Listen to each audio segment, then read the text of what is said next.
Urdu explain के मोअज़्ज़ज़ नाज़रीन अस्सलाम वालेकुम। पार्ट 2 में हम देखते हैं कि ग्लाडियोस का एक कबीले में एक किसान के भेष में आता है। फिर जब सब खाना खा रहे होते हैं तो शामिल निबोस के साथ हाजिर होता है और कहते हैं, जनाब ये शख्स निबोस करीबी इलाका से आपसे कुछ कहना चाहता है। फिर ग्लाडियोस जो कि निबोस बनकर आया है उस्मान साहब के करीब आता है और चुप रहता है, जो देख कर उस्मान साहब इसको कहते हैं, आओ खाना खाओ, बैठ जाओ, हिचकिचाओ मत। इस पर ग्लाडियोस जवाब में कहता है कि आपका बहुत बहुत शुक्रिया, हमारे दस्तरखान इस तरह की लवाज़मात से भरे पड़े हैं। और कहता है, मैं यहाँ आया, मुझे माफ़ कीजिएगा मेरे हजूर। इस पर उस्मान साहब कहते हैं कि तुम क्या कहना चाहते हो? ऐसी क्या बात है जो तुम कहना तो चाहते हो लेकिन कह नहीं पा रहे? फिर निकोस कहता है कि जब हम डाजलस के इलाके के करीब हल चला रहे थे तो हमने देखा कि बाज़ंतीनी फौजियों ने आपके सिपाहियों को शहीद कर दिया। जिस पर उस्मान साहब और बाकी सरदारान गुस्से में आ जाते हैं। फरहान कहता है, ये वो सिपाही हैं जो बाज़ंतीनी चौकी पर नज़र रखे हुए थे। उस्मान साहब उठते हैं और कहते हैं, हजरात मेरे साथ चले और निकोस को भी साथ ले चले। इस पर सारे उठते हैं और साथ चल पड़ते हैं। फिर उस्मान साहब और बाकी सरदारान घोड़ों पर सवार निकोस के घर के करीब पहुंचते हैं। उस्मान साहब घोड़े से नीचे उतरते हैं और वहां मौजूद लोग उस्मान साहब को खुशामदीद कहते हैं। फिर उस्मान साहब निकोस से पूछते हैं कि क्या कोई और गवाह भी है? तो निकोस कहता है, जी हजूर, मेरी बीवी अल्फैत्रिया। फिर उस्मान साहब अल्फैत्रिया से पूछते हैं कि क्या हुआ था? अल्फैत्रिया कहती है कि मैं बच्चे को दूध पिला रही थी तो मैंने इनको देखा और मैंने निकोस को बता दिया। फिर उस्मान साहब इनके बच्चे की तरफ जाते हैं जो कि खाना खा रहा होता है। इस दौरान निकोस एक कुल्हाड़ा नुमा ज़राई आला अपने हाथों में उठा लेता है। उस्मान साहब वहाँ मौजूदा चीज़ों का मुआयना कर रहे होते हैं और पूछते हैं वो कितने लोग थे? इसके जवाब में निकोस कहते हैं, मेरे हजूर 50 लोग थे।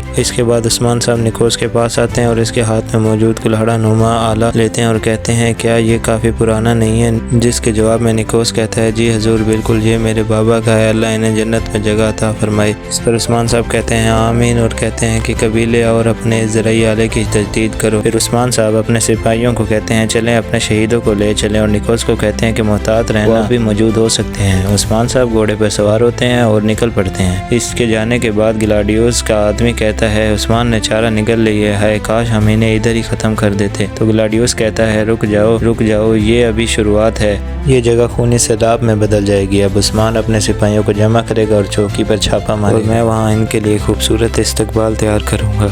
अब तैयारियों को देखने के लिए मुझे बुरसा जाना है और मैं इस शैतान को देखने के लिए भी बेताब हूँ। दूसरी तरफ हमें बुरसा दिखाया जाता है जहाँ पोइना और सोफिया आपस में मशक कर रही होती हैं। पोइना सोफिया पर टूट पड़ती है और जोरदार टक्कर सोफिया को दे मारती है। ये देखकर सोफिया कहती है, तुम्हारा गुस्सा मुझे खौफज़दा कर रहा है, ये कैसा गुस्सा है पोइना? तो पोइना जवाब देती है, पोइना नहीं हलीमा।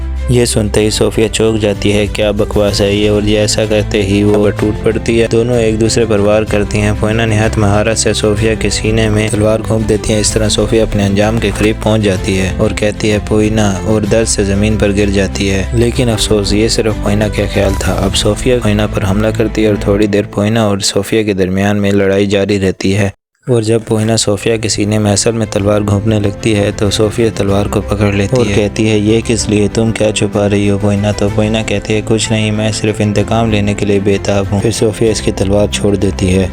फिर दूसरी तरफ उस्मान भी और इनके सिपाही इस मकाम पर पहुंचते हैं जहां सिपाहियों को शहीद किया गया था और वहां तमाम सिपाहियों की लाशों को दरख्तों के साथ बांधा हुआ होता है। उस्मान साहब जैसे ही घोड़े से उतरते हैं तो देखते हैं कि किसी की लाश को फांसी के तौर पर लटकाया गया और किसी को दरख्त के साथ बांधा गया है। जिस तरह मार कर लाशों को इबरत का निशान बनाया हो। बुरहान कहता है, अल्लाह ये कैसी गद्दारी है? अलाउद्दीन कहता है, मैंने अपनी ज़िंदगी में ऐसा गद्दार नहीं देखा। उस्मान साहब अपने शहीदों को देखते हैं। बुरहान कहता है कि हम अपनी रंजिशें दुश्मन के साथ ही ज़मीन में दफन कर देते हैं और इन शैतानों में मरने वालों के लिए भी कोई इज्जत या रहम बाकी नहीं रहा। फिर उस्मान साहब कहते हैं, इन्ना लिल्लाहि व इन्ना इलैहि राजिऊन, और मराहे खुदा में शहीद होने वालों को मुर्दा मत कहो, बल्कि वो तो जिंदा है लेकिन तुम नहीं समझते।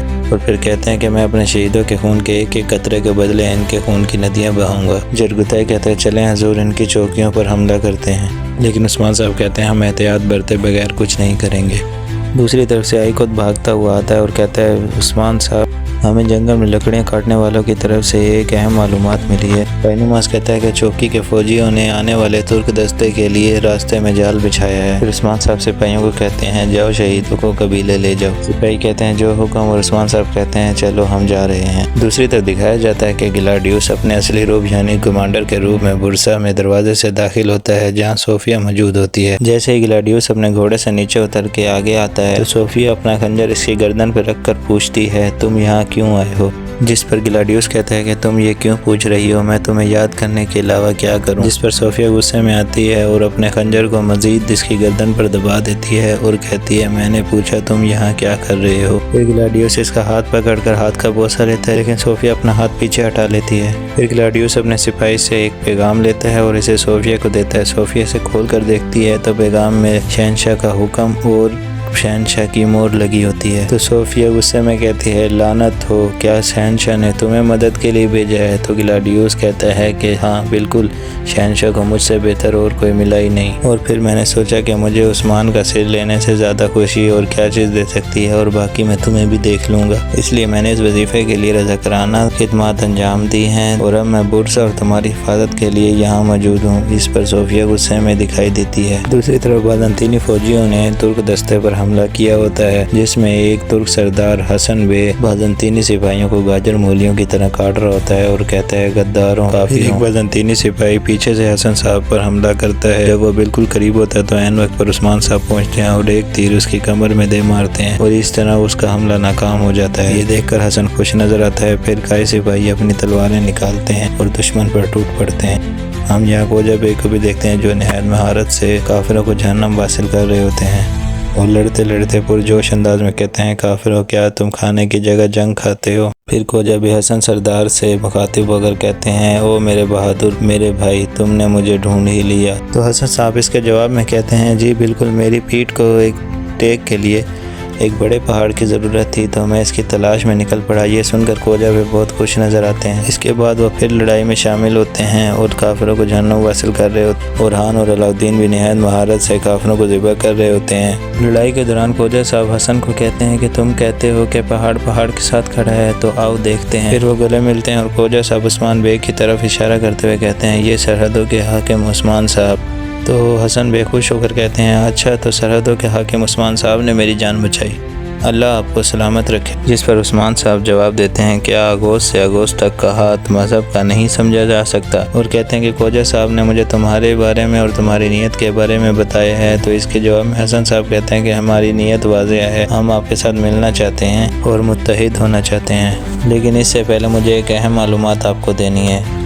एहसन बीकी और सारगुन की मौत ने उलझाइतो खान को भड़कती हुई आग की तरह गुस्से में डाल दिया है और इस आग ने तबरेज़ के आसपास मौजूद तुर्कमानों को जलाकर राख कर दिया है। और अब उलझाइतो का सबसे मौलिक हथियार समझा जाने वाला कमांडर ओल कुजार बनकर सरहदों की तरफ आ रहा है बीके और सारगुन की लाशें लेने। तो जरगोताइब निहायत हैरानगी से पूछता है ओल कुजार क्या वो एलची बनकर आ रहा है। इस पर हसन हाँ में जवाब देता है। तो जरगोताइब उस्मान साहब को कहता है कि हुजूर आज तक मंगोलों ने किसी को भी एलची बनाकर सरहदों पर नहीं भेजा। आज तक जितनी भी हम पर आफत आई हैं ये आफत उन सब से बड़ी हो सकती। इस पर उस्मान साहब अलाउद्दीन और जरगोताई को कहते हैं कि तुम फौरन एलची को वसूल करो और जब वो इन इलाकों में आए तो हमें मोहतात रहना चाहिए। अलाउद्दीन कहता है जो हुक्म, और वो रवाना हो जाते हैं। और उस्मान साहब हसन से मुखातिब होते हुए कहते हैं कि तुम वाकई वो मालूमात लाए हो जो बहुत अहम थी, सरहदों में खुश आमदीद। और फिर ये वहाँ से रवाना हो जाते हैं। तो नाज़रीन ये हैं पार्ट 2 की अपडेट्स। मिलते हैं नेक्स्ट वीडियो में। वीडियो पसंद आई हो तो लाइक करें। तब तक के लिए अल्लाह हाफिज़।